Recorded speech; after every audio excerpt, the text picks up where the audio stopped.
Those that have been here before, I'm going to be your MC again tonight. We are so proud to be doing this for our 5 years in a row. I'm the president of Angels Without Wings, which is the nonprofit that spearheaded the dedication of 6 national monuments to Sergeant Reckless, the Korean War Horse hero. And we also have 2 monuments. We put one in for Canine MWD Luca, one in Texas, and I'm happy to say that U.S. War Dogs is putting in a second monument to Luca on Thursday to honor her. The Animals in War and Peace organization has been part of Angels Without Wings since 2018, and we are so grateful to be here tonight. My co-hosts tonight are Mary Lou Livingood of the Livingood Group and Chris Willingham of U.S. War Dogs Association, and you'll hear from them in a moment. Tonight we honor 7 canines who had no voice and no choice, but have served so valiantly for our country in war and peace. And it's in honoring them that and remembering their stories that we pay tribute to the men and the women that serve so valiantly alongside of them. Tonight we will award 3 dogs with our Animals in War and Peace Medal of Bravery. Sadly, all of our Medal of Bravery recipients will be posthumous, but the incredible news about all 4 of them is that they all served with some branch of the U.S. Army at some point in their careers. So that's pretty awesome. And we have quite a few Army Working Dog supporters here in the audience tonight, so that's really great as well. So thank you all for joining us.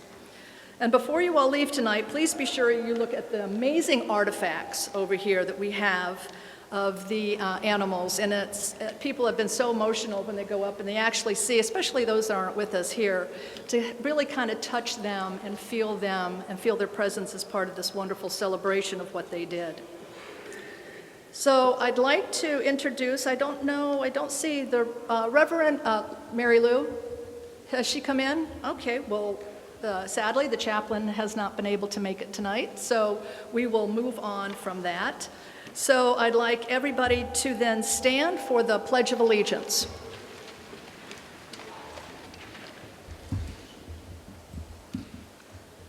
I pledge allegiance to the flag of the United States of America, to the republic for which it stands, one nation, under God, indivisible, with liberty and justice for all. Good job, Agir. Yeah, you know it too.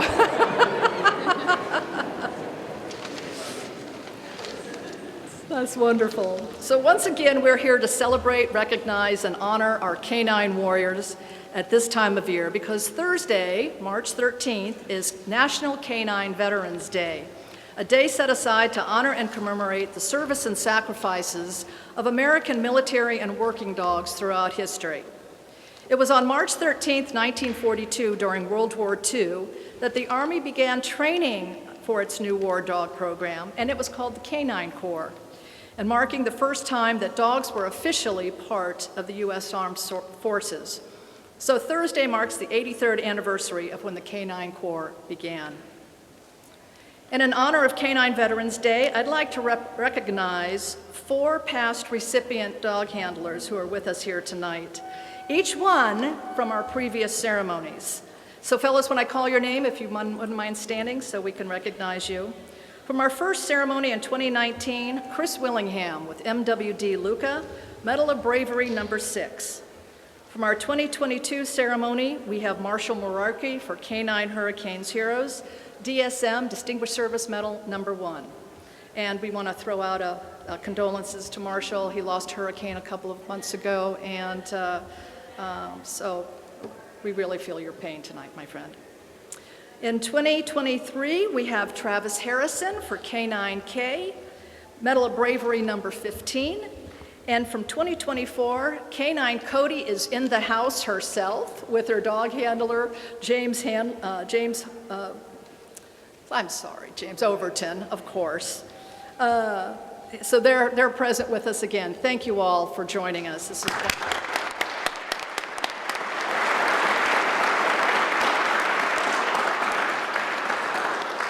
Right now, I'd like to call up Mary Lou Livingood, president of the Livingood Group in Washington, D.C., and selection committee member of Animals in War and Peace. She has been with us since 2018 and has worked closely with members of Congress on our past resolutions. Thank you, Robin.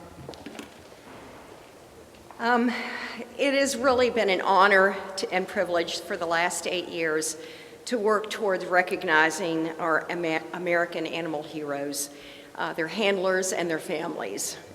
Thank you so much. The Animals in War and Peace Medal Ceremony started with the support and encouragement from the late Senator John Warner of Virginia in 2018. Senator Warner's legacy continues to inspire us today to recognize our service animals for their acts of resolute and fearless defense of America's freedom and peace. Since 2018, members of Congress have helped us to recognize these brave animals. Just yesterday, March 10th, the third House resolution was introduced to the Committee on Armed Services by Congresswoman Julia Brownley of California. The resolution acknowledges the importance of honoring our brave animals' valor and achievements in protecting and serving our country. It is my great honor to recognize the members of Congress who join us tonight to celebrate their achievements. We are so grateful for their extraordinary support and their time, especially today, and by presenting medals to our animal heroes. I want to recognize Congressman Jeff Van Drew, who was one of the first members today to join on the House resolution sponsored by Julia Brownley. And we do want to mention that Congressman Donald Norcross of New Jersey will be joining us, Congressman Gus Bellerakis of Florida. Obviously, Congressman Van Drew will take the first medalist, and Congresswoman Jennifer Higgins of Virginia will be joining us. So it will be kind of a flow since the House vote on the continuing resolution is taking place this afternoon. So bear with us. We're going to have to move some things around, but we are so honored that Congressman Van Drew can be here with us right now. So thank you.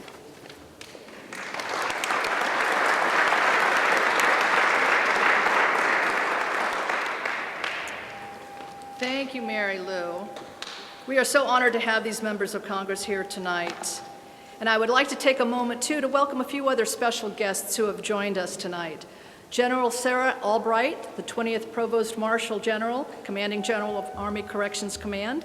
Sergeant Major Sean Klosterman, Provost Sergeant Major, Army Corrections Command. Sergeant Major Viridiana Lavalier, U.S. Army Military Working Dog Program Manager, and Colonel Griffin Merrill, 7th Special Forces Group Airborne, Deputy Commander of the 7th Special Forces Group. Welcome and thank you all for being here. This is just truly an honor to have you. The dogs we're honoring tonight represent the hundreds of military law enforcement and volunteer agencies who unselfishly serve and protect our communities every day. And we're actually offering a new award this year. It's an Exceptional Service Award, and it's going to Stubby, the World War I dog. And this recognition are for those animals that don't quite qualify for the Medal of Bravery or the Distinguished Service Medal, but they do deserve some recognition. It is the Animals in War and Peace Exceptional Service Award, and the first one going to Stubby, who was a World War I canine, was the unofficial mascot in the Army's 102nd Infantry Regiment and assigned to the 26th Yankee Infantry Division. He was nominated by Connecticut National Guard. Stubby's story is legendary, and he was first injured by mustard gas.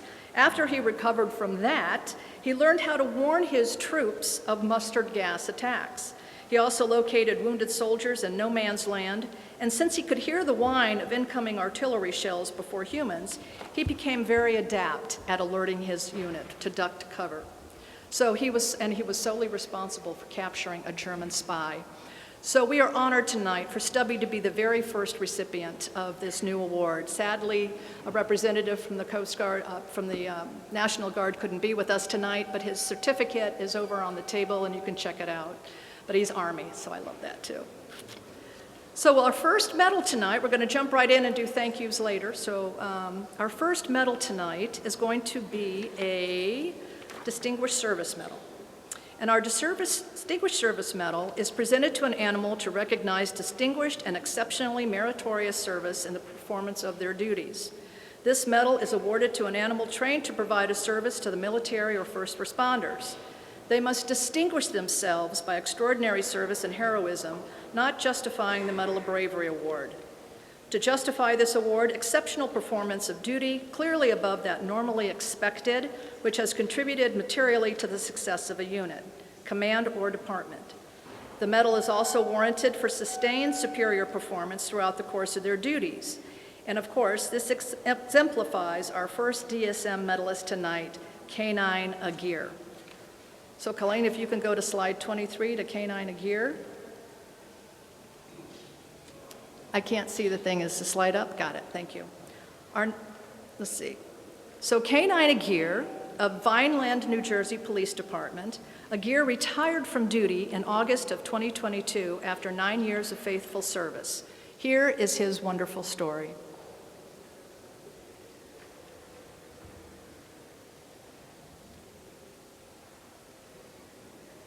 My name is Lewis-McChord. I'm a retired police sergeant with the Malinois Police Department of New Jersey. And this is my retired canine partner here. Agir is a German Shepherd. He comes from the Netherlands, and we were paired together in December of 2013. Agir is trained in both patrol and narcotics. He's patrol-wise, he detects human odor, tracking, and apprehension. Everything has to do with a drive. So his greatest strength is that there's nothing compared to a dog.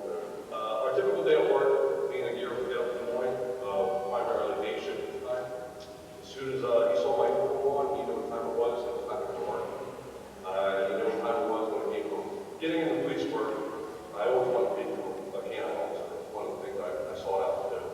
Little did I know, getting partnered with such an extraordinary dog with leveraging what he means to me is the fact that I'm able to spend every single day with my wife and kids as he brought me.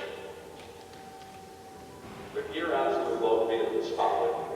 So National Night Out is one of his favorites. He'd go out there and do his thing, jump down the car, run down after the guy with the sleeve. He loved going to school demonstrations.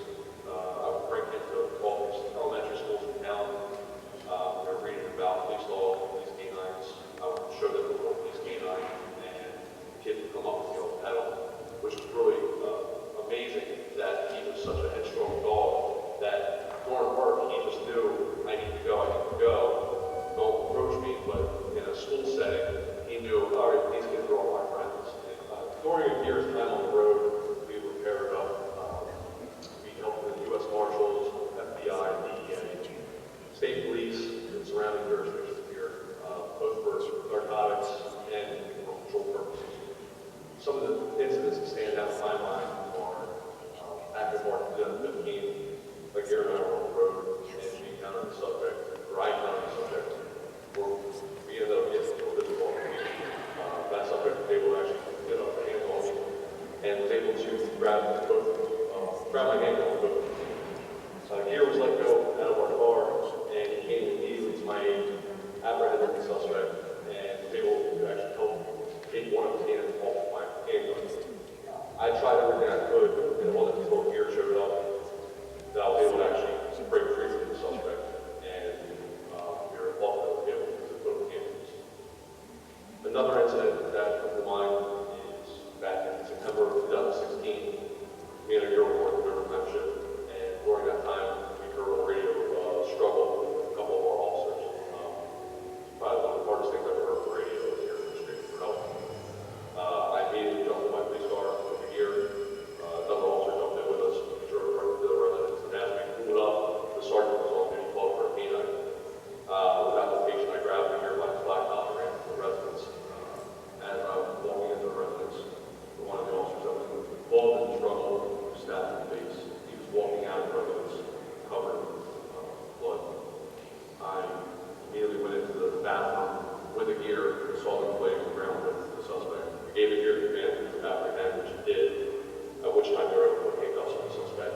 And that's one of the awards that he got from the DA for his actions while there it is. That's your gate. I got a gun from the back truck. Look at that. Good job.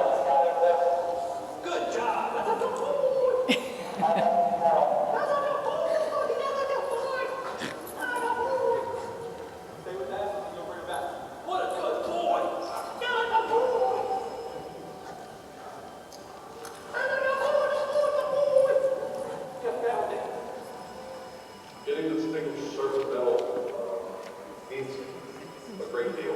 It finally shows how wonderful his career was and the impact he had on our community and in my life. And if he only knew exactly what this sport meant, you know, it probably meant a whole lot to him too, but he was just doing his job. That's all he ever asked for, was just to do his job.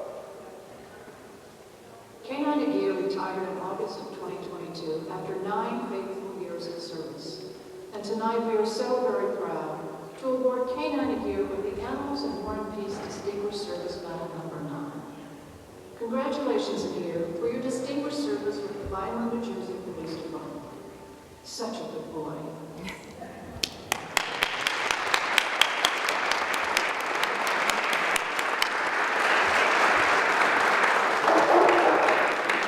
Everyone, please join me in welcoming K9 Agir and Sergeant Louis Platania to the front, and Congressman Jeff Van Drew, Agir's member of Congress, who will say a few words and present the medal to Agir. Go on, right up. Yeah, right up there.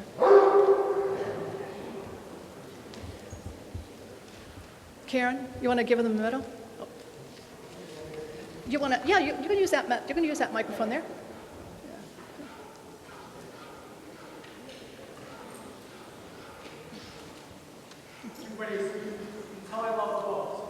It's a black when it goes off. This is the medal.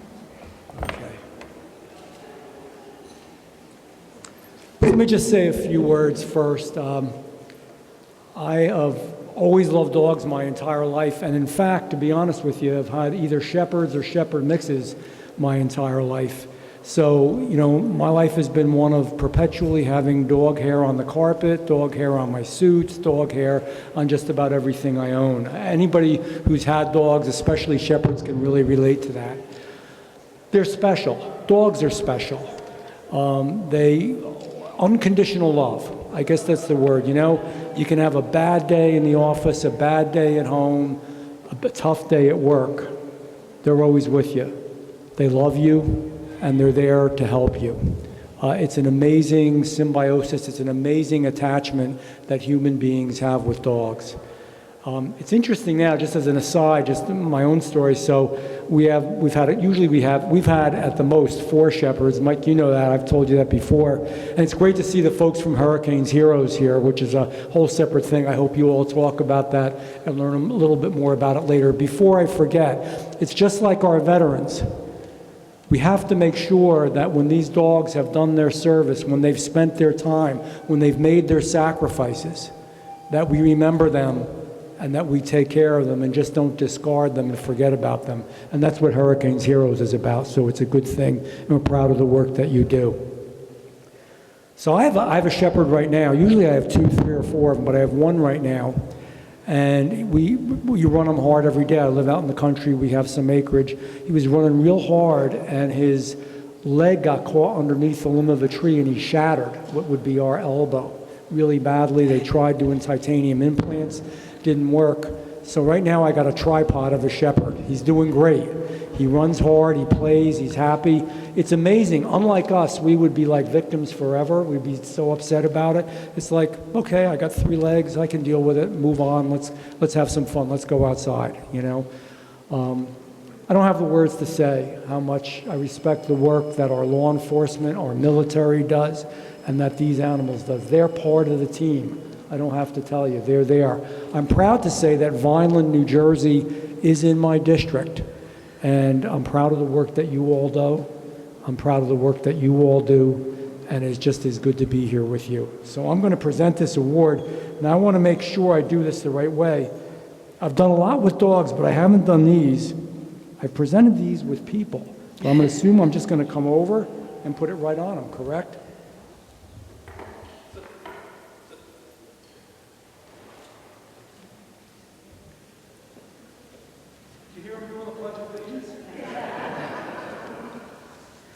Tie it in a knot. I think that one was made for a horse.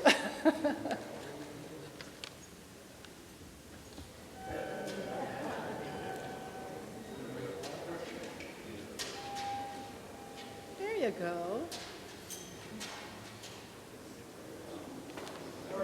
Awesome. Yay! Woo!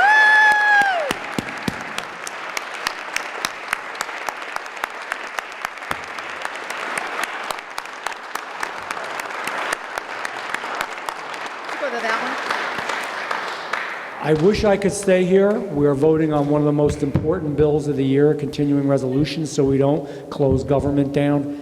And let me tell you, it's a tight vote, and they'd be kind of mad at me if I didn't show up.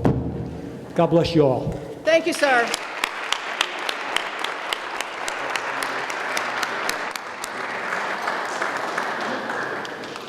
I think he wants to vote on that too. Well, this is a complete privilege to be here. Thank you so much for everything that you're doing. Thank you, Congressman. My wife, you've been through this with me the entire time, the ups and downs. We're finally getting some good press, right? Not used to that. I'm used to negative press, but I'll take it. Billy Bonnecue, his wife Christy, he picked this dog. He was in charge of the unit, and he brought me on. And I'd like to say I hope I made you proud. Chief, Captain Scarpa, Desoto, you guys are brothers to me. I appreciate it. Tommy, hey, can you believe it? This is a lot for me. I just Paws of Honor, Hurricanes Heroes, Marshall from Hurricanes Heroes, just went to an event of his and told him a couple of my stories, and he was like, "It sounds like you should the dog should get an award for that." Fighting with somebody on PCP is no joke. He gave me a run for my money and almost didn't get out of that. The dog did exactly what he was supposed to do. So thank you guys for everything, and I appreciate this total honor.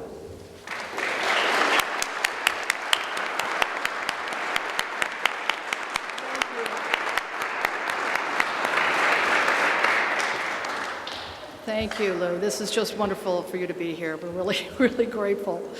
So we're going to be jumping around. Our next medalist, can we do Mary Lou, could we do the invocation next, or should we do? Okay. So the chaplain has joined us. No? He's got to go? Okay. It's good? Okay, great. The chaplain, Brune Kibben, is going to give the invocation. Nice to have you back with us. It's this great is like to your be back. third or fourth ceremony with us. Yes, it is. It's a I wonderful love it. opportunity to be a part of this, and I'm very grateful for all that you all do. I'm also very grateful that I have the opportunity to give thanks on your behalf to our Creator. Would you pray with me? God of all creation, that you would bless us with the privilege of sharing our days, our work, and our play in the companionship of these service animals. It's a grace gift that keeps on giving. To be the witnesses of their devotion to duty and the recipients of their loyal dedication has given us both pride and pleasure time and again.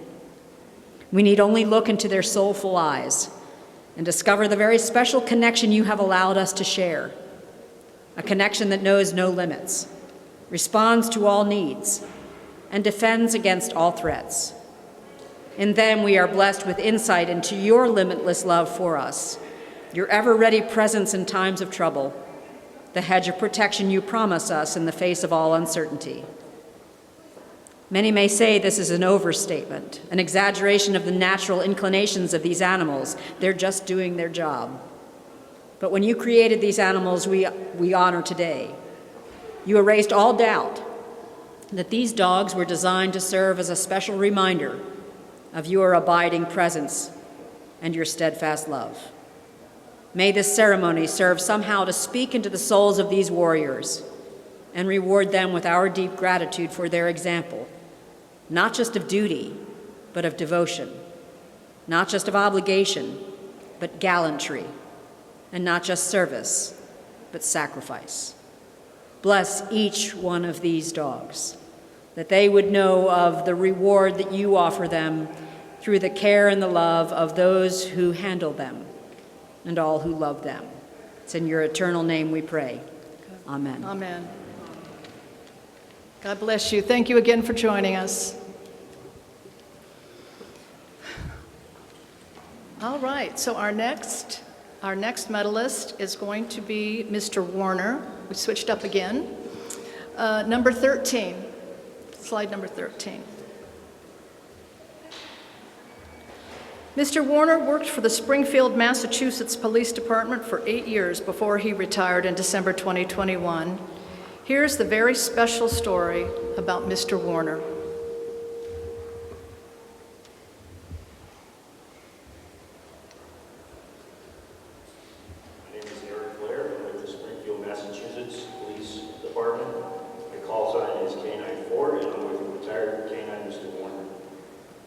Mr. Warner from November of 2014 to December of 2021. So Mr. Warner is he's a Belgian Malinois and Shepherd mix. He was imported from Hungary. He got his name through an essay contest that was given to Warner School. Where did Mr. Warner come from? You know, I thought by having his history it would be a distinguished name for him. He's very popular in the community. He did a lot of canine demos for all the areas of the city. We go to Warner School every year and visit all the kids that helped name him. He received a Humane Society Award for just in general his whole career and all the highlights of his career, over 30 guns. The guns that he found numerous narcotics on calls. A couple that caught the lighter, home invasion that was up in the Forest Park sector of the city, and we got a call that 3 armed suspects had broken into a house and they pistol whipped the woman, and she had a serious eye injury. So we sent Warner and ended up apprehending all 3 suspects, placed them under arrest, and found lots of drugs and guns. That was one of them, and then a second one was the night he retired. He went after a suspect that fired at officers and broke into a home in the city, and he deployed him into the house that he broke into, and he located the suspect on the 3rd floor hiding in a closet. He also found a firearm in his house. Springfield Police with a canine! It's on right there. Yes. Canine station. You got it. Springfield Police with a canine! Morning, Mike. And he retired 2 hours later. 2 weeks after he retired, he got real sick.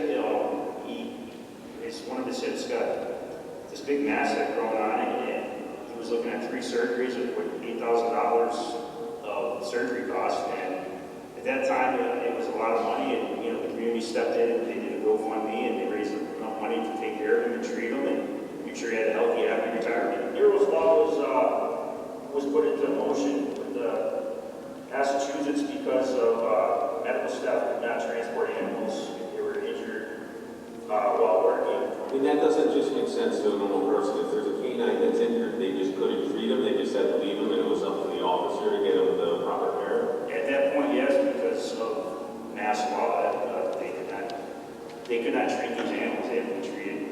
We would grab these dogs and throw them in our cruisers and try to get there as fast as we can, and somehow try to get the medical care in between, and we're losing a lot of dogs. Warner, he assisted with numerous medical agencies throughout Western Mass and even Eastern Mass with training all their techs into how to care for these dogs if they were to be wounded while working. So I want to say probably over maybe 1,500 people that he's trained in his retirement, and so it's a good law. I'm glad it was passed, and if it saves one dog, it's just important.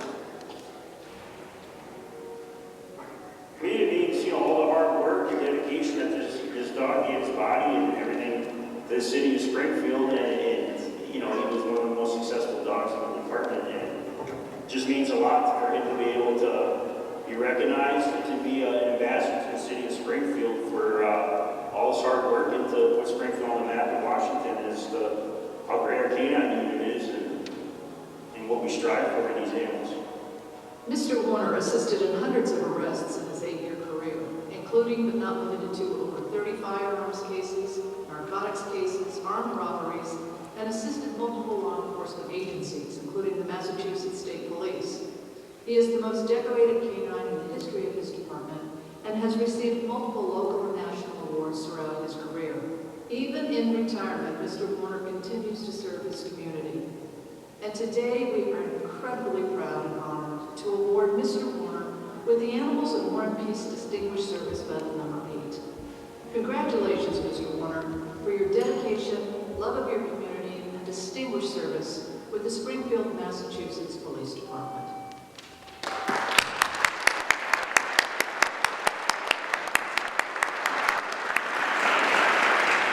Ladies and gentlemen, please welcome to the front Officer Eric Blair and the wonderful Mr. Warner. And I'd like to call up Congressman Don Norcross to the podium to say a few words and present the medal.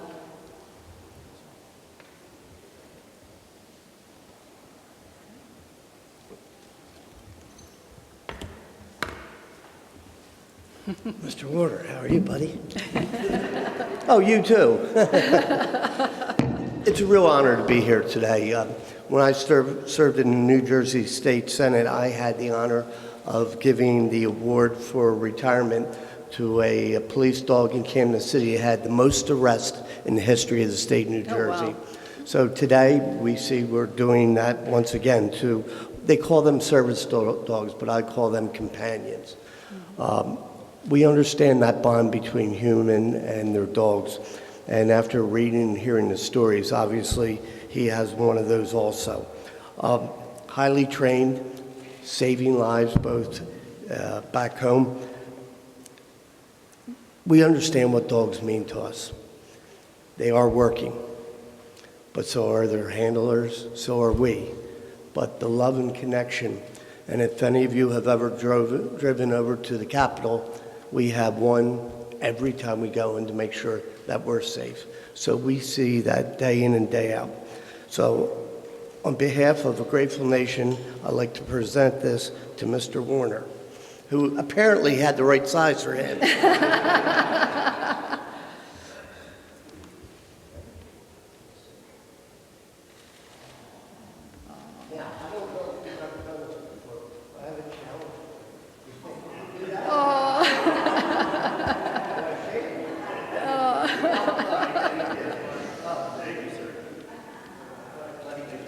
Awesome. Thank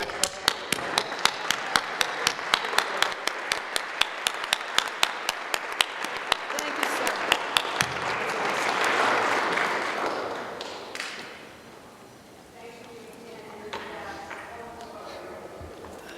Bear with me for a minute here. Step Sorry, up to the Val. mic. Yeah, there you go. I've been battling a cold, so bear with me. I'd like to express my sincere gratitude to the animals in War and Peace, as well as Robin Hutton and all the staff that made this possible. I'd like to thank Paws of Honor, Hurricanes Heroes, for helping with Warner's vet bills, and it helps out so much.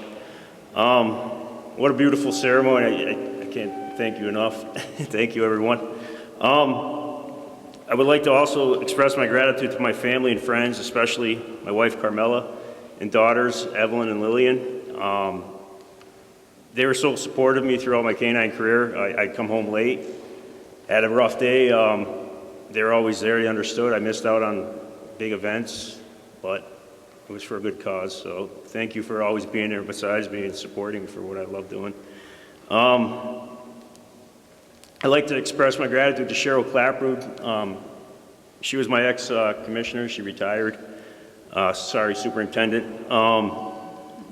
She always supported me over the years. She got my start in K-9, and she always made sure I had what I needed to make my job successful and be successful on the street and for the city of Springfield. Throughout my 10 years as a K-9 member, she was always there for me, and I can't thank her enough for making this trip. I also like to extend my gratitude to the city of Springfield, Mayor Dominic Sarno, as well as the Springfield Police Department for all the support they've offered me through the years. Throughout Mr. Warner's career, he was an excellent partner. He was always by my side, and he remains so to this day. With all the trials and tribulations, Mr. Warner has shown himself to be one of the finest canine officers to ever work for the city of Springfield. Mr. Warner officially retired in December 2021. He continued to work as a trainer and advocate for Nero's Law. Nero's Law was passed after a canine handler was killed in Cape Cod. They were serving a search warrant, and he was shot, and the handler passed, and his partner he was injured in the line of duty. And at that time, Massachusetts couldn't send any AMR staff or medical staff to transport these dogs to a vet to get proper care, so it was all on the handlers. So we fought for this law to get passed, and it's now passed. So.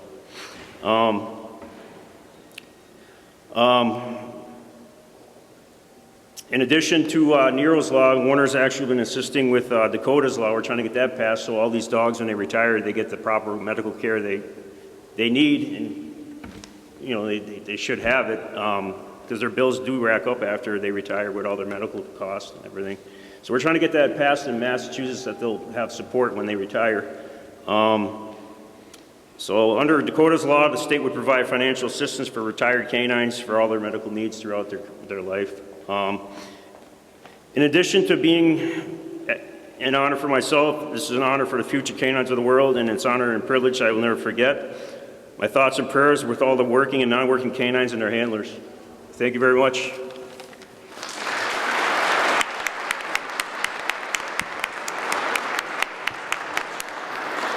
Thank you, Eric, for being here. And thank you, Mr. Warner. You did a good job there, buddy.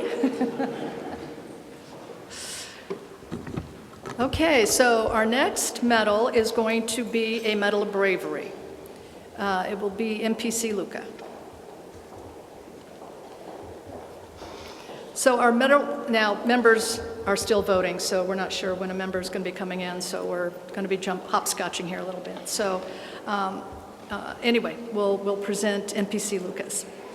Our Animals in War and Peace Medal of Bravery is awarded to animals conspicuously distinguishing themselves by displaying gallantry and acts of valor within the performance of their duties. There must be no margin of doubt or possibility of error in awarding this honor. To justify the award, the animal's performance must clearly be rendered conspicuous above their expectations by an act so outstanding it clearly distinguishes their gallantry beyond the call of duty from lesser forms of bravery. The act of execution of bravery must be performed in the presence of great danger or at great risk, and must be performed in such a manner as to set them apart from their fellow working service animals. As you will see from our 4 medalists this evening, there's no doubt that describes their services. So, the first Medal of Bravery tonight is going to be for MPC Luca, X496. MPC, and that's slide 26, Colleen, you got it? Great, thank you. MPC Luca was with the Army's 7th Special Forces Group, Airborne, and then the Desoto County Sheriff's Office in Mississippi. Luca was killed in action on February 21st, 2024, while serving with the Desoto County Sheriff's Office, but his actions saved the lives of his handler and other surrounding officers. Here is his story. My name is Paul Esley. I'm a lieutenant in the Desoto County Sheriff's Office in Mississippi. I'm with the K-9 unit, and I'm also the trainer there. We got K-9 Luca after he retired from the 7th Special Forces Group after over 5 years of service. And he came to us and was able to continue to serve here in Desoto County, where he served with his hand Sergeant Ben Cook. I first met Luca several years ago at a joint training session for the 7th Special Forces Group. I tell right away during the training, Luca was very strong, very serious dog, especially in the patrol category. He'd been on multiple high-risk missions for some high-value targets. In particular, encounter, Luca has group encountered an enemy machine gun who just absolutely wreaked havoc on the battlefield, which claimed some of the lives of some of the soldiers that were there with him. During this encounter, Luca fearlessly grabbed his handler by the arm and drove him to the ground as the bullets from the machine gun impacted all around, and he actually drove his hand out of the kill zone. In that moment, Luca's immediate action, 100%, saved the life of his hand. A few short years later, Luca retired from the 7th Group, and we were able to adopt the Desoto County Sheriff's Office. I'm Sergeant Cook with the Desoto County Sheriff's Office. I had the privilege of being Luca's K-9. Luca was a Dutch Shepherd, certified in explosive detection and patrol work. Here at DeSoto County, we have a lot of patrol work, and I would consider this tracking one of the strong points. And we did a lot of that, tracking wild animals and suspects. There's times where we're working the streets and working patrol, and then other times where we're this is special division, we're in the fugitive or detective divisions, and there was nothing that Luca wasn't prepared to do. It didn't matter what came across our radar or what we were tasked with. I had zero On February 21st, 2024, some of our patrol deputies encountered a violent armed felon in a vehicle pursuit again. The suspect dangerously drove down a busy highway. The deputies were able to stop sticks and flat the tires. The tactical vehicle intervention maneuver was performed, which spun the vehicle out. Once they performed the vehicle intervention, the suspect barricaded the car, and he refused suspect had a long criminal history of violence. Sergeant Cook and I, we responded to the scene, and the windows of the vehicle were breached after we got there, and Luca was released. Luca entered the car, and he apprehended the suspect. Luca was doing an absolutely amazing job as he fought the suspect inside the car. Incredibly, I started to see Luca drag the suspect out of the car, inch by inch. He was coming out with him. As Luca was bringing the suspect out of the car, the suspect fired towards us. As soon as the shot broke, obviously it was startling, but I saw the shockwave go through Luca as he was struck by the suspect's gunfire. Sergeant Cook and I immediately snatched Luca out of the way.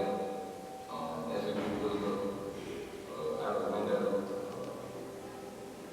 deputies returned fire, killing the suspect. After doing what we do, Sergeant Cook rushed Luca to the veterinarian's office, but Luca ultimately succumbed to his wounds. Luca's bravery in this moment, same Sergeant Cook and I, we were just feet from the suspect's muzzle when he cranked off around our face. We took the initial assault of the gunfire, which I know saved not just our lives, but the lives of other deputies that were standing right there beside us as well. We instinctively put himself in harm blow without hesitation. His fierce bravery will resonate with me as long as I live. There's a very small group of us that are going to be forever connected because of Luca. Not just because we knew him, not because we were just around his dog, but because he actually saved our lives. And for us, Luca is the symbol of bravery. Luca was a warrior, and I'm just thankful and honored to have been able to hold the leadership. In June 2024, MPC Luca was given a brick next to the 7th Special Forces Group Canine statue at Eglin Air Force Base in Florida. And today, we are incredibly honored to award MPC Luca X496 with the Animals of War and Peace Medal of Bravery No. 21. Thank you, Luca. Your impact and memory will live on in the hearts of the U.S. Army 7th Special Forces Group Airborne and the Desoto County Sheriff's Office for years to come.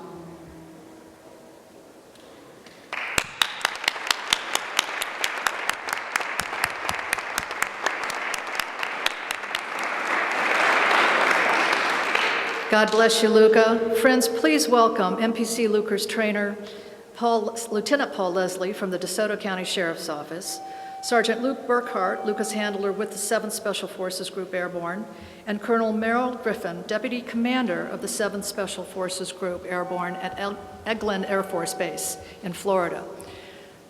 Unfortunately, the Congressman was not able to make it tonight, so I'm asking Chris Willingham, President of U.S. War Dogs Association, and he's also on one of our selection committee, to come up, say a few words, and present the medal for Luca. After 25 years working with the working dogs, I continue to find myself inspired by what these dogs are capable of, and Luca has an incredibly special story. It's very rare to have a dog that was able to serve in combat in a law enforcement mission set, and what you saw on full display was just that faithfulness, the loyalty, and the courage that our canines demonstrate to us. Absolutely incredible, special canine, and it's just an honor to be a part of this ceremony with y'all. And for the dogs who are no longer with us, we just say never above you, never below you, always beside you. And it is my distinct honor to present the Medal of Bravery to in honor of MPC Luca's services.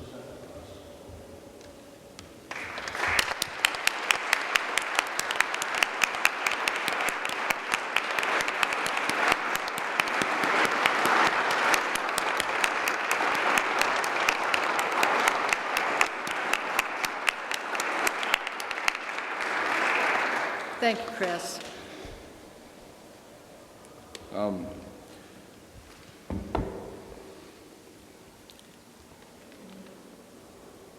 For those that answered the call to go and serve, we realized real quick there's only so much we can do on our own. But when we're together and when we're paired with one of the animals, like what we're honoring here today, we are unwavered and unstoppable. I can't thank y'all enough. This is an amazing experience for us. We're very humbled, but greatly honored to be here, and we thank y'all for allowing us to accept this award on behalf of Luca. You saw in the video, he was a warrior and hard to deal with on most of the easiest days. But at the very end, we have to thank Luca. There's nothing stronger than the heart of a volunteer, and he absolutely volunteered his life for us. From day one when God made him, all the way up until his last day. And we thank him, and we thank y'all very much. Thank you.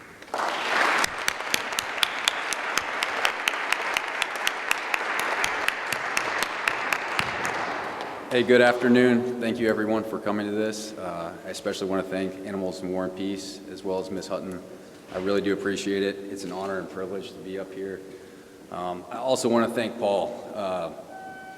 When it came time for Luca to retire, they asked me if I wanted to take him home, and I didn't think it was the right time for Luca. Luca wanted to keep working, even though the Army thought he was too old to do the job that he was doing. I appreciate you, Paul. I appreciate DeSoto County Sheriff's Department.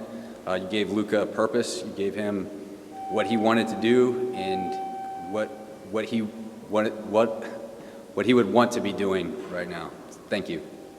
Thank you.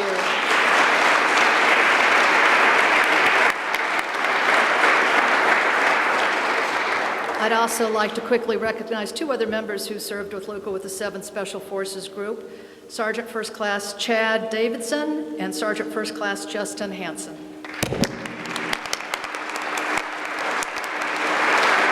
Thank you so much. Thank you all so much for being here. This really means a lot. So our next medal tonight will be K9 Mata, and that's slide 29. Got it. K9 Mata is receiving Distinguished Service Medal number 10. K9 Mata just retired from the Wood County, Texas Constable's Office in December, and here is his wonderful story. I'm Constable Kelly Smith, retired. This is Mata. I'm on police K9. Our position is Homestead Constable. Certifications that he has. He has a patrol certification, a narcotics certification, 5 different groups, and he also has a tracking certification. We met in fall of 2020 and been working ever since, and we retired at the end of this last year. We've been working together across 4 different counties. Primarily he does a lot of kids demos, we do a lot of training. Typical day for patrol on us is about a 12-hour shift, sometimes 16-hour shift, and just working the street, proactive patrol, and we also respond to agencies in the county and the surrounding counties related to narcotics calls or tracking. He does a lot of community events, enjoys being with the kiddos and seeing them and spending time with them. We also do treatments out with them. He's got his expert certification in tracking about a year after he started working, and he's probably done the best in tracking through his career. We've had the most results out of tracking those small kids or bad guys. His favorite thing is hanging out with the family. Now, as you can see, he's pretty much retired. He's very social. What he likes to do when he's working, and actually he can be on an application as soon as he's on the way back to the truck. There's no downtime that has to be done. He's immediately, he's on the fire track. The other officers around him don't have to worry about getting good or anything like that. What's it like working with him? It's just pretty much like a friendship. We spend so much time together anyways. My partner and I, Jim Hernando, who's a deputy constable for me, has been with us the whole time. He does a lot of training with us, and they have a real good camaraderie going on also, and we see that in some of our tracking events. As far as we meet meetings, we'll let him, we go just about everywhere together now when we can. As far as the DSM, the importance to the constable's office in our community, he just solidified what he's done through his career. He's had several kid finds. Had a 12-year-old who found away one night, it was a little cold that night, and then was able to locate that child, which been bad for them to have overnight. We had as far as the DSM award, specifically, we had a felony, very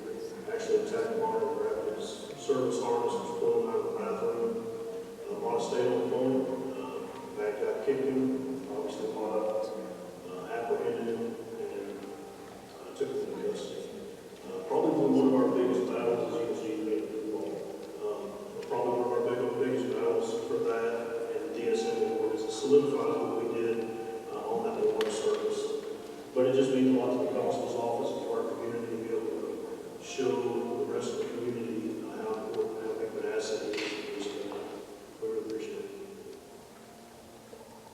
During his time in service, K-9 Mminto grew into a local hometown hero. For the first few years of his service, he was the only police canine available in his county and was the primary canine to respond and assist other agencies across 3 counties. Constable Smith and Mminto logged in over 1,100 training hours together as a team and had over 96 deployments that were high threat, potentially violent response calls. On September 12, 2022, for their continued service overall and wonderful relationship with their community, Constable Smith and K-9 Mminto received a U.S. flag that was flown over the Capitol in Washington and a certificate of special congressional recognition from Congressman Lance Goodman. And today, we are so very proud to award K-9 Mminto with the Animals of War and Peace Distinguished Service Medal number 10. Congratulations, Mminto, for your wonderful dedication, devotion, and distinguished service with the Wood County, Texas Constable's Office.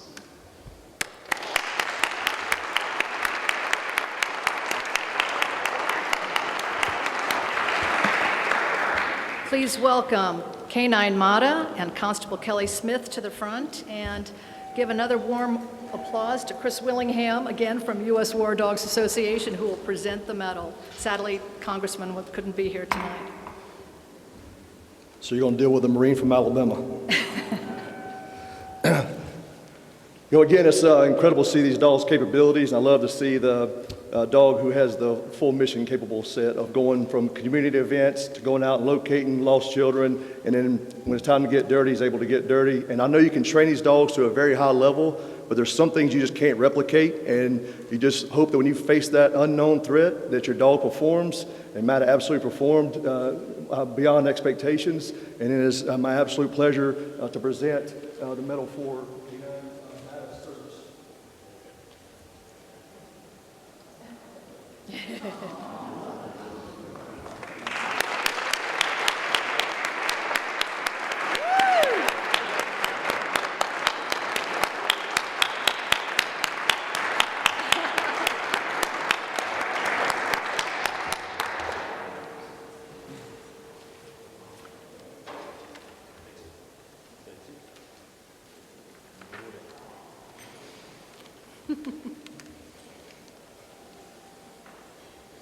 See if he'll mind while I talk. I'll keep it quick, I promise, Robin. Quick background, I wrapped up at the end of the year with a 27-year career in law enforcement, ranging anything from anywhere from DEA task force, working undercover, police chief, FBI National Academy. I'm sure most of you sitting in here could probably name off a ton of stuff that you've done, but just a quick background on me that brought me to meet Mminto. My last 8 years as a constable, was an elected official in Texas. But over that 27 years, I think the most recognition, second to Mminto, would be my wife, Renee, Rachel, Jason, Aubrey, and Sarah, and of course my mom. They put up with so much stuff from us cops over the years, the times that we're gone, the 3 o'clock in the morning call-outs, the stuff that we have to deal with at work. We try not to bring it home. But Mminto was donated to us by canineofficers.org. So he was actually gifted to us with my first dog. Well, he was second to my first dog, if you will. Juma, who passed away. She died from Addison's disease. Mminto came in and took the reins and just excelled with what he did. The citizens of Wood County, the leaders in Wood County, Texas, back home, when we went through our battle, I've told myself from the beginning that we're going to keep this positive, but when they tried to put me in prison for 3.5 years and 11.5 years when we went to trial for doing our job and apprehending a felon, after a 5-day trial, we won because the truth came out. And I look at all of our officers and our veterans and realize that every time we use of force, be it minor or major events, we are scrutinized to the highest level. and it's not the way it's supposed to be. We're out there doing our job with a code of ethics and a code of morals and upholding our oath. And I look at all of these veterans, and I'm a Marine, don't hold it against me, but I'm the commandant of our Marine Corps League detachment back home. And as veterans, we know that's a family that we expect to have in law enforcement, and it's a family we have in law enforcement. But we have to stand with each other. I've had the opportunity through our battle over that year to minister and talk to so many people, officers and veterans, that go through the same thing. They're being scrutinized, they're being indicted, they're being dragged through the mud and on the media. Their families are paying the price, and our families didn't sign up for this. We did to an extent, but we have to stand with our brothers and sisters as we do our jobs that our country calls us to do. I want to thank our 2 training groups that I train with back home, Tyler and Sulphur Springs. Cody Skipper and his team, that was my defense team, and we battled what we called the gremlins, and we won because we stood up for what was right. But so many of our brothers and sisters say, oh, well, I'm just going to plead because I don't want to go to the battle. If you're right, what's God tell us to do, stand. And when you've done all else you can do, stand. And that's what we did. But I'm humbled to be among such amazing K-9 heroes. I'm looking at some SF guys here that I completely and totally respect. Y'all been to the wall. And hats off to y'all. We are so outclassed in this category and humbled just being up here and having the opportunity for Robin to present us with this and this amazing organization that we didn't even know existed. But what a great organization it is, and their mission is phenomenal. Many don't understand the loyalty that we have with our dogs. Some pet owners can relate, but when you spend day in and day out with these dogs, you bleed with them, you sweat with them, you train with them, there's nothing like it. And the only bad part is they just don't live long enough. Sometimes I wish they lived longer than us. I think it'd make it easier. We've been able to use these experiences to teach other officers and continually certify other canines. The irony in this is going through the battle we did, standing up here with MATA, receiving a medal, and they also made us certifying officials for other canines across the nation. So as I'm sitting and certifying these officers, and they know my backstory, and they know the trials and tribulations we went through, I just hope that we can use just a small piece of that so that they can learn from our experiences. Handlers, thank you for your dedication. Families, thank you for supporting your handlers. And God bless you.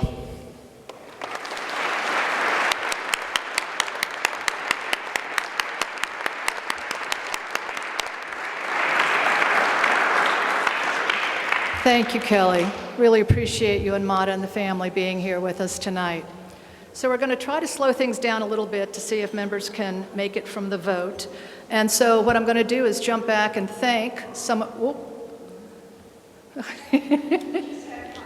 Pardon me? Oh, Congressman Kiggins is in the house. All right. Hi. Awesome.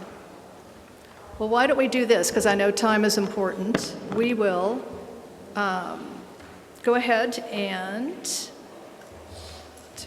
see. Sorry about this.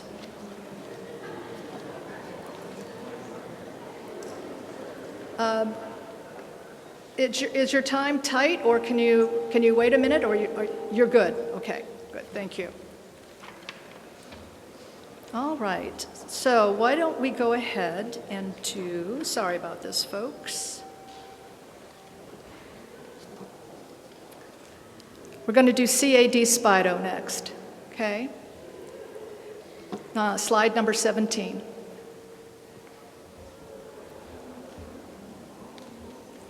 Our next Medal of Bravery this evening goes to Combat Assault Dog Spido from the U.S. Army Special Operations Forces. CAD Spido was killed in action on May 13, 2010, but his actions saved the lives of his handler and other soldiers. Here is his amazing story.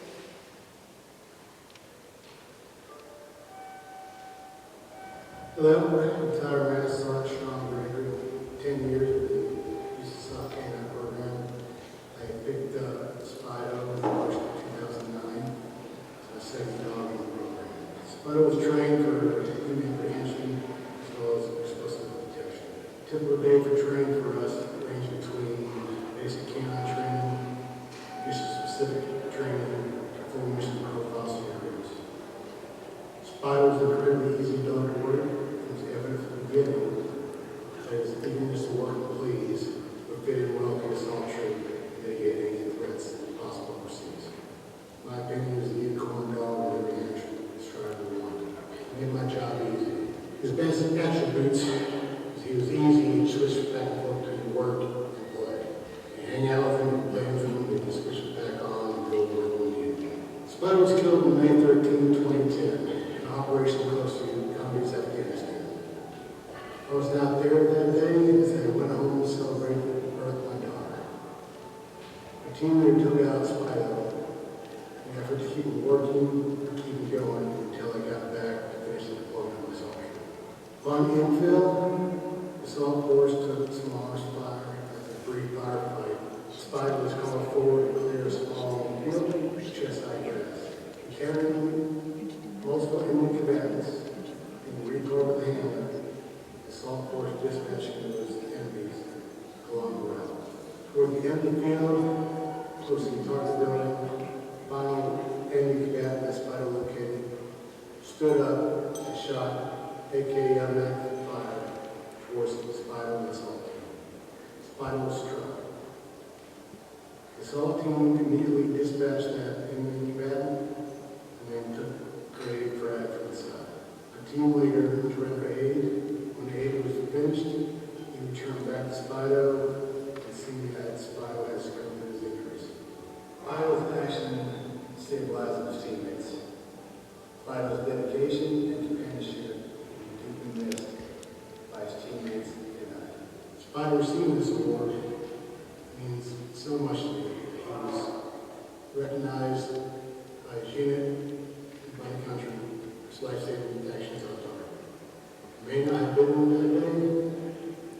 I'm honored to receive this award for him. Thank you. When the enemy revealed himself by engaging with Spido and his handler, the unit was able to take him down.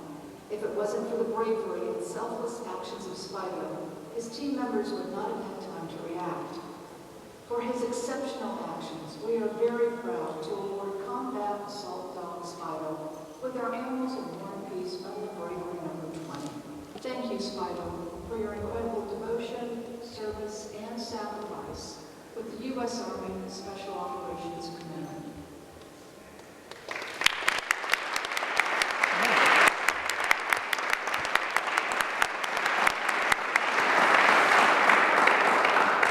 Everyone, please welcome retired Master Sergeant Sean Gregory from the U.S. Army Special Operations Command to receive the Medal for Spido.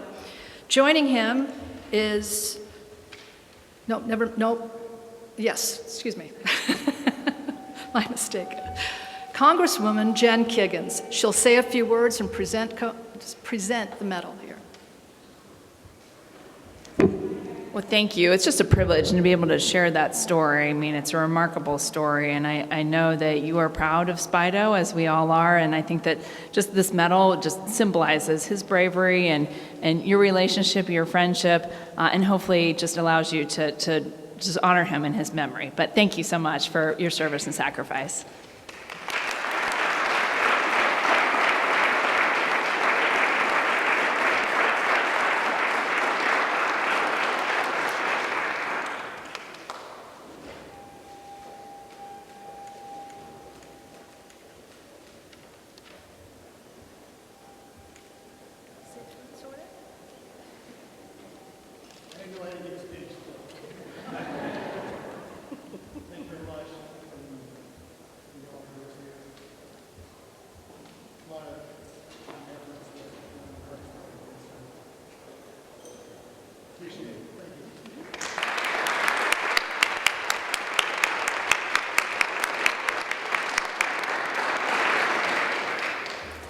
Thank you so much. Okay, the next is, our next Medal of Bravery for tonight is WMD Mento V527 from the United States Army 95th Military Police MWD Detachment, Joint Base Lewis-McChord. Mminto was killed in action on June 19, 2019. Here is his amazing story. I'm Sergeant Hernando. I was assigned to the 95th Military Working Dog Detachment on the Joint Base Lewis-McChord, where I was assigned military working dog Mminto. Mminto was a 56-pound Belgian Malinois. He was a patrol explosive detector dog. His primary focus was controlled aggression and patrol work alongside explosive detection. So Mminto was more than just a canine partner. We got along very well from the beginning, minus a few times that he did bite me. It was what he was trained to do. Luckily, he was a very good explosive detection dog as well. So ultimately, we had both those assets on lock. He was probably one of the best dogs that I've seen within this program in a very long time. So Mminto and I were assigned to a special operations team in Syria. We were there to assist in fighting against the hostile forces in that region of the country. Once we got word of where the enemy combatants were located, we made our way to this village. The team that I was assigned to, they started maneuvering through this village looking for the enemy combatants. At this time, me and Mminto, we were partnered up with one of the team guys and the partner force that we were had. We were maneuvering through a field. I noticed a two-door bar building was a little suspicious. I brought it up. We decided to make movement towards it. Utilizing our SDF forces, we essentially made entry into this building. As soon as they made entry, that's when the small arms fire came out. At that point, everything is kind of a blur. The adrenaline rush at that moment, all the gunfire going around, screaming. Due to the partner forces were hit pretty bad alongside Mminto. At that point, once the chaos had ended, I was checking myself, making sure I was good. This time I hadn't really noticed that I was hit or anything, but I did take some shrapnel to the face and to my left arm. As I looked over, looked down to my side, I saw Mminto laying face first in the dirt, and that's when I had that moment of what just happened. Kneeled down next to him, check him out, see if he was okay, and that's when I rolled him over, heard him take his last breath. It definitely broke me for a second there, but luckily the team I was with, they were very supportive. They helped me get through the hard time. After that, I had to do what I had to do to keep me busy, so I helped out with the medics, providing first aid to some of the other casualties that we had on the mission. I do know that at the end of the day, if it wasn't for his sacrifice, if it wasn't for him, there's no telling what would have happened during that operation that day. He definitely saved some portion of me when he went. I know if I was maybe one step to my left, probably wouldn't have half of my leg right now. So I do thank him for that. Unfortunately, I do miss him on a day-to-day. It doesn't cross my mind at least once where I don't think about him. He's a good dog. He's probably one of the best dogs I've had. We will compare to him. During his time in service, Mminto conducted over 20 U.S. Secret Service missions, 30 VIP sweeps, 3,456 hours of law enforcement to JBLM, and 2 deployments to Desoto Air Base in the Middle East. His actions saved the lives of his handler and the soldiers involved during the assault. For his brave actions, we are honored to award MWD Mento B527 with the Animals of War and Peace Medal of Bravery number 22. God bless you, Mento, for your unwavering devotion, service, and sacrifice with the U.S. Army 95th Military Working Dog Detachment, Joint Base Lewis-McChord.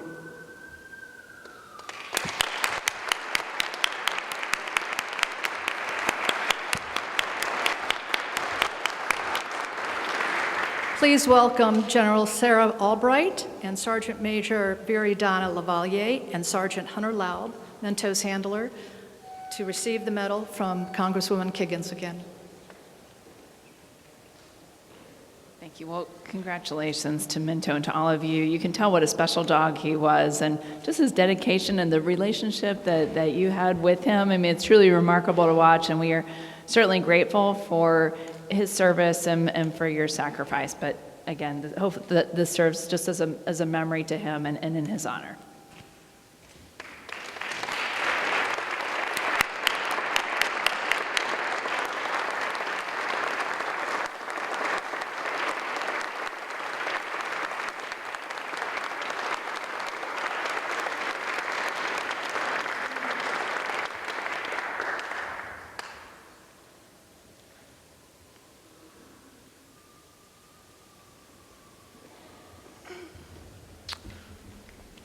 I was also unaware I had to give a speech today, but we'll roll with it. Big thanks to Staff Sergeant Chamo for submitting this medal for Mminto. Big thanks to Master Sergeant Adams for also helping out that. I appreciate it a lot. Big thanks to my mom and my dad. They're here today. Couldn't be here without them. Definitely a hard time telling them what happened, but you know, my mom's kind of been through it. Dad was canine handler for 14 years, kind of why I wanted to do it as well. Big thanks to my wife for being flexible. Big journey for her, marrying into a military family, and appreciate all the other support. Sergeant Major LaValle, keep doing great things for our phenomenal program.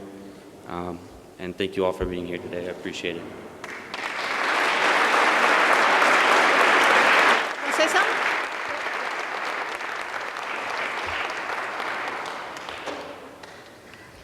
So first and foremost, it's an honor and privilege to be a part of this ceremony as we recognize these phenomenal American heroes for protecting the home front and abroad. I'd like to thank the handlers for their dedication, their bravery, and their service to their country.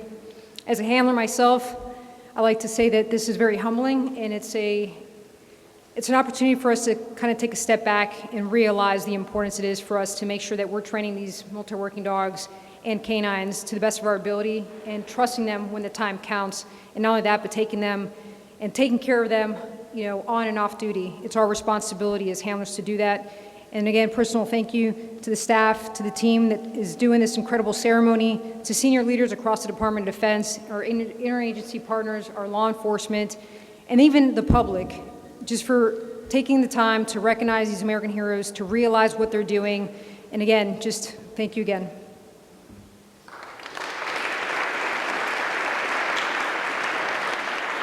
I think she said all the good words. I mean, these amazing dogs, how blessed are we to get to serve alongside them in whatever fashion we do.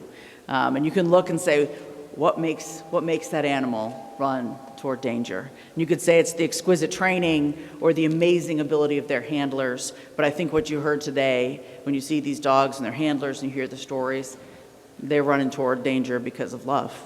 They love their handlers. They have an incredible bond. And we in the Army know just how important they are to us to be able to accomplish their mission. They do it in so many different ways with our special operations community, our engineer community doing bomb dog detection, and then these dogs in the military that go from really police work on base, camp, and station to traveling with the Secret Service, to going places like Iraq and Afghanistan, Syria, wherever they are called. It is an amazing privilege to work alongside them, and I really just want to say thank you so much for giving us the opportunity to honor them today. Thank you.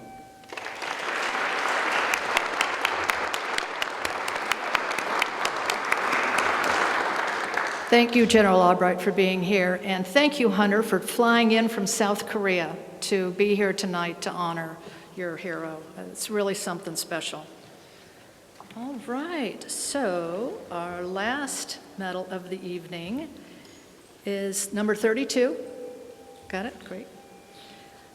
Our last medal for tonight is SOF Canine Conan, receiving Medal of Bravery number 23. Conan passed away in November of 2023 of cancer and injuries sustained during his service. Here is his heroic story.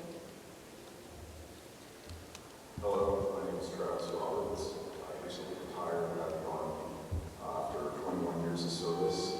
7 years of that, from 2015 to 2023, I was a canine handler in USASOC.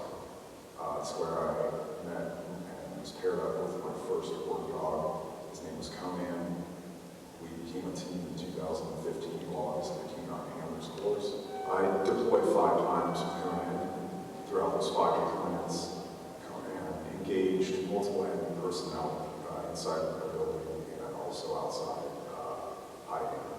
During training, I held down the Hoover Dam with Conan at night.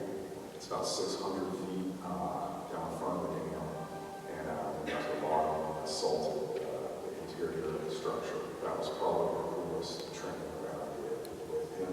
In 2019, my unit was called upon to conduct a no-notice presidentially directed raid deep in the heart of northwest Syria to capture or kill the leader of ISIS, Abu Bakr al-Baghdadi. He was the head of the caliphate. He was known as the mastermind to numerous atrocities across the world for the rise of ISIS in Iraq and Syria, and for the capture, rape, and torture of American citizen Caleb Mueller. He was the #1 target on the terror watch list. And when we finally pinned him down and found out where he was, we were extremely fortunate to be a part of the team that got the call. October 26, 2019, we loaded helicopters and flew to the target area. First thing we did was isolate the building, which doesn't allow them to leave or to come into the target area. Once the building was isolated, began to try to call out guys that were inside the structure to come out and surrender. Told them they were surrounded and forces to come out. Most of them didn't want to come out and wanted to fight, and they were dealt with.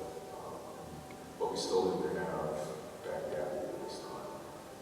So before we actually initiated the assault, we heard a large but muffled explosion that sounded like it was underground. We figured that we needed to wear an asbestos, suicide vest, and we figured that that's what we had heard. So once that explosion came off, we determined that it was time to enter the building and assault the building and find Baghdadi. Something that's not very well known is we actually had 2 dogs on target that night, and we used them simultaneously to clear the structure in front of the assault force. So we sent 1 dog into a breach on one side of the building and sent Conan into a breach on the other side of the building, and it worked in opposite directions to clear the structure. Once we cleared the structure, we noticed a large hole in the ground where the explosion had caused the floor to collapse. Water was pouring from the ceiling because the explosion had broken the plumbing pipes, and the hole was beginning to fill with water. The team leader on the ground basically said, "Let's get the dog in there, and let's clear up the dog first." I hooked up the Conan on a long line, which was a 25-foot leash. I hooked it to his vest, and I lowered him down into the hole, and I had a camera that I could monitor to see what he sees or what he comes into contact with. I lowered him in there and told him to search, and as he began to move, I could still see from about his back hips to his tail, and he fell over, shaking violently on the ground. I wasn't sure if he was shot or had injured himself some other way, but I started to drag him back with a long line, and he was laying on his side, just convulsing.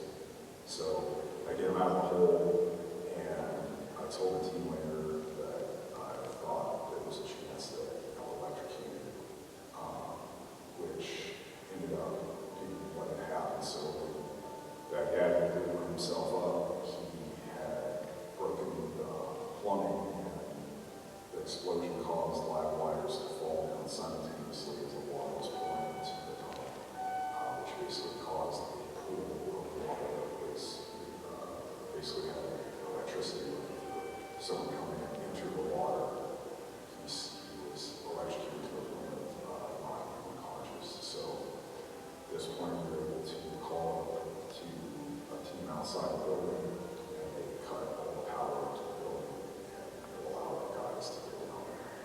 Conan kind of started to come back to me, and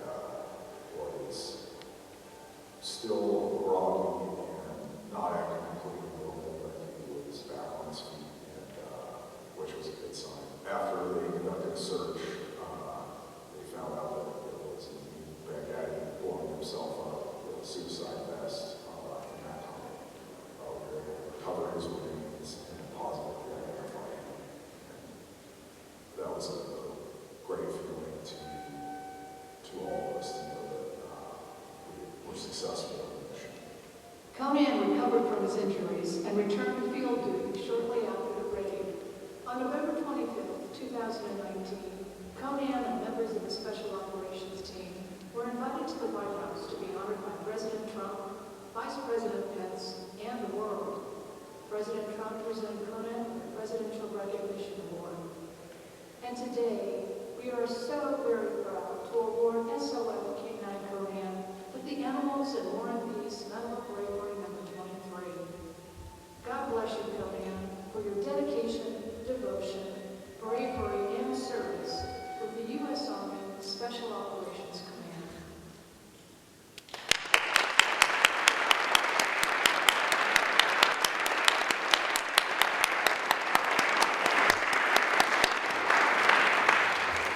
Ladies and gentlemen, please welcome Travis Roberts, Conan's handler, to the front to receive Conan's Medal of Bravery 23. And again, Congresswoman Jen Kiggins, who I will say is the co-chair of the new Bipartisan Working Dog Caucus, which aims to promote the positive impact of working dogs and support federal policies that advance their integration in law enforcement, military, and mental health spaces. So thank you so much for being here. Thank you, and it's a privilege to have that position as well. But gosh, thank you for sharing the story of Conan, and you can tell just how brave in that special relationship. I didn't know that story, that they had used dogs in that mission. So, and it's just an amazing story to tell and for all of us to share. But I hope this small token just allows you to just preserve his memory and just remember the friendship and the special just bond that the two of you shared. So thank you and congratulations.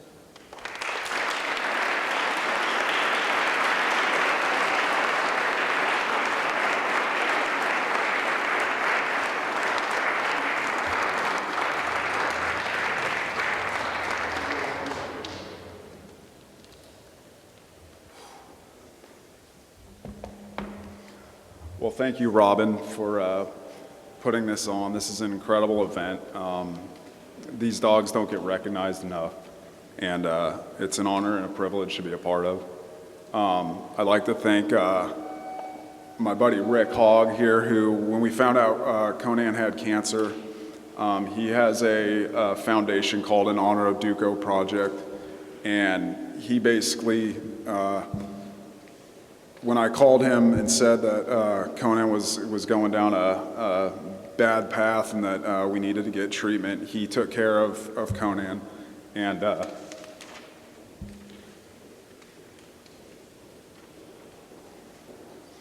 got him the treatment he needed to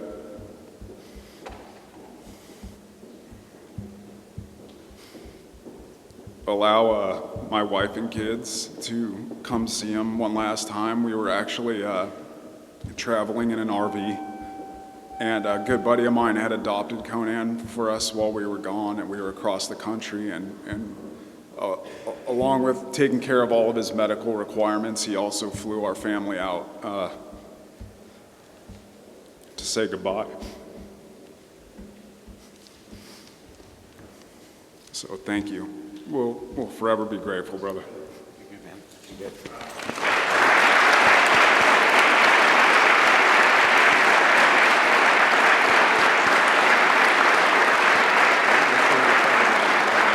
I appreciate it, dude. I try not to get emotional. I want to thank the trainers at my work. They wanted to be here today, but I'm sure they're laying in a field or hiding in a dark building right now, waiting for a dog to come through the breach and engage them. They care so much about us as handlers and about the assaulters that they put in countless hours getting bit, eating breaches and flashbangs and being around gunfire, all to make these dogs the warriors they are, to protect us. All right, someone cutting onions in here or what? I want to thank my wife, Tara, for being by my side for all these years. Countless deployments and training trips, and, you know, we have 6 kids. 2 of them aren't here. They're 9-month-old twin boys. But when I told her I wanted to bring this dog home to retire him, after years of telling her how absolutely insane he was, she trusted me enough and grew to love Conan as well. To Vivian, Harlow, Cash, and Millie, thank you for loving him and giving him the life he deserved in retirement.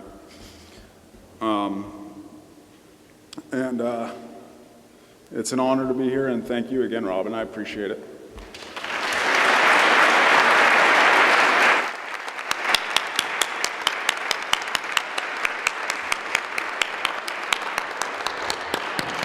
Thank you, Travis. And I will say the second dog that was also on that raid did make it home. He's living in retirement with his handler. So that was also I love the stories. I learned stuff that I never knew, so that was really cool. I am just overwhelmed with the love and the pride and the emotion that has filled this room tonight. We want to thank all of our medalists and their incredible families and handlers and distinguished guests that were here tonight. We are truly blessed to be here and be in your presence, and we are so very grateful for your sacrifice and your service to your country. Can we have another round of applause for all of our brave heroes here tonight?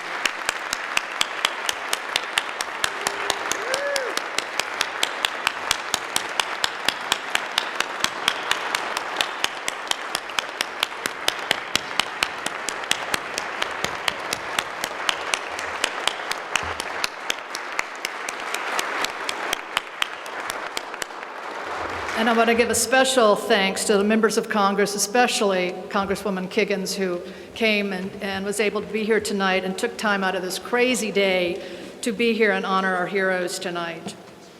So now you've seen Chris Willingham at presenting the medals, but I'd like to call him up and have him say something about U.S. war dogs. Chris has been retired after 20 years of faithful service with the United States Marine Corps, dedicated a majority of his career, of course, to the military working dog program, and served in key billets as a canine handler and canine program manager. And he's now the president of U.S. War Dogs. Go ahead, take it away, Chris. Thank you, Ms. Robin. First of all, I'd like to say we truly appreciate the partnership and being a part of this award ceremony the last 5 years. It's an incredible honor, and I always leave here inspired, getting to hear these different stories, and we can't thank you enough for this opportunity. And just to kind of give you an overview of what U.S. War Dogs is all about, it was established in 2000 by 5 Vietnam dog handlers. So we're hitting our 25th anniversary of being a nonprofit supporting the military working dog community. Now those 5 dog handlers, they didn't serve together. They represented 3 branches of service, and they met at a reunion, and they said, hey, we want to come together and create an organization. They want to raise money for a monument to honor war dogs. That was in 2000. The next year, 9/11 happened, and our generation started deploying, and they started supporting dog handlers who were being forward deployed to Iraq and Afghanistan. Chuck Rotenberry, who's the vice president, myself, we were both on the receiving end of those care packages, and Ron Aiello, who was a longtime president and one of the first scout dog handlers to serve in Vietnam, one of my biggest mentors and friends. Their generation wanted to make sure that what happened to them didn't happen to us when it came to homecomings, when it came to that support that they provided us. Now, what happened after 9/11 is it turned into a life cycle of practical support. So from the time the dogs are active duty, we sent care packages over. We still do that. Last year, we sent 250 care packages to dog teams serving around the world. And when the dog retires, we have a military working dog service medal to honor that dog's service. Comes with a dog bed, some treats, and if you ask for it, some hemp pills for the dog to relax in retirement. And then the biggest impact we have is in retirement. So as you all have heard, as you all understand, these dogs don't receive the VA benefits that a veteran does. We select these dogs, we train them, we utilize them, and when the dog is done with their service, thanks to the Robbie Law in 2000, the handler can adopt them, but all the financial responsibility falls on that handler. And we all in here who are veterans understand that you live paycheck to paycheck and you don't serve for the money. But you're going to do everything you can to take care of that working dog because they mean the world to you, and there's nothing that can beat that bond between a dog and his handler. And so now you got these dogs. Since 2016, we've saved veteran owners $1.8 million in prescription medications alone. And the only program that we added because every program was a conversation between a board member, which you have to be a military working dog handler to serve as a board member, and it came from a board member and the active duty dog handlers. One of my Marines was out in Yuma, Arizona, and his dog had to have emergency surgery, and we didn't have a program in place at that time to help him out. And I saw a GoFundMe for him, and I contributed, but we had to put our infrastructure together. We started supporting these emergency care programs and supporting those emergency cases. We got to drop a lot of money in a short amount of time. In the first year, we did $41,000. Then we started talking about it on social media, did $111,000 the next year. And then last year, we did over $170,000 in those emergency situations. And I haven't seen a GoFundMe since for retired military working dogs. And we take them all the way to the end. So we take care of the end-of-life care for these dogs as they cross the Rainbow Bridge. And I'm telling you, from Chuck, myself, and the rest of the members of the U.S. War Dog Association, we're incredibly honored to be here. We truly appreciate this opportunity, and K9 leads the way.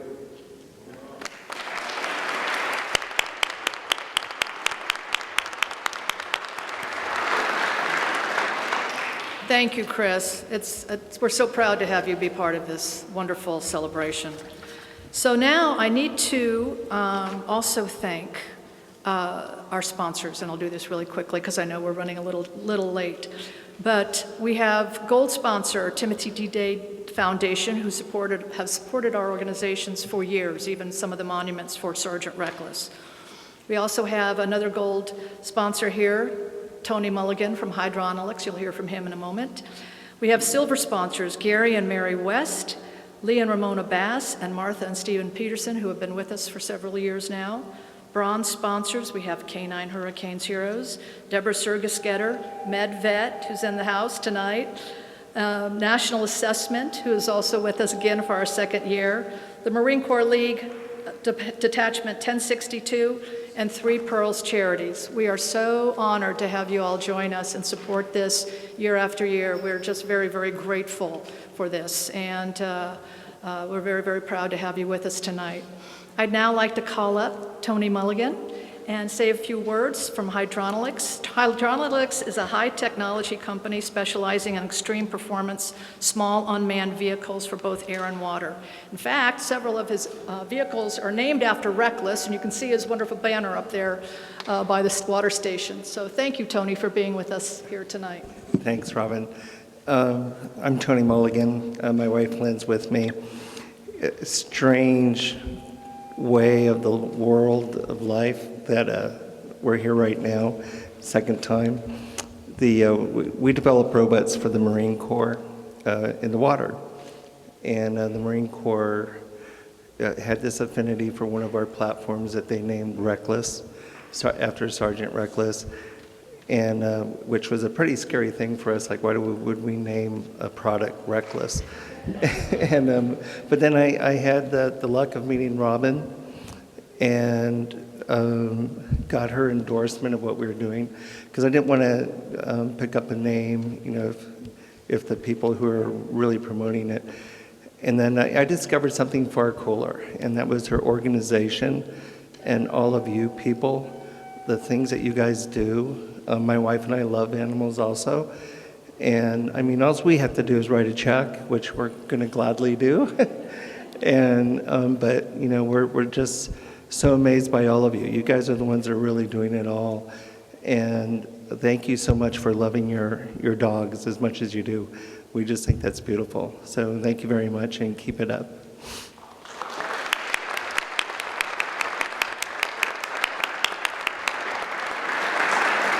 Thank you, Tony. Thank you so much for being here, and thank you, Lynn, for joining him tonight. I also need to take a moment here to thank our Animals in War and Peace nominating and advisory boards for their guidance, support, thoughtful selection to this year's nominations. We had 25 nominations come in this year. It was a tough, tough decision to make. Many of our group is here tonight, and I just ask you to stand up so we can really thank you all for being here. And I'd also like to thank the volunteers that we have, Colleen Moore and Olivia and Addison Koisman, who joined us outside and was helping seat you guys. So please stand up, board members, and get a round of applause.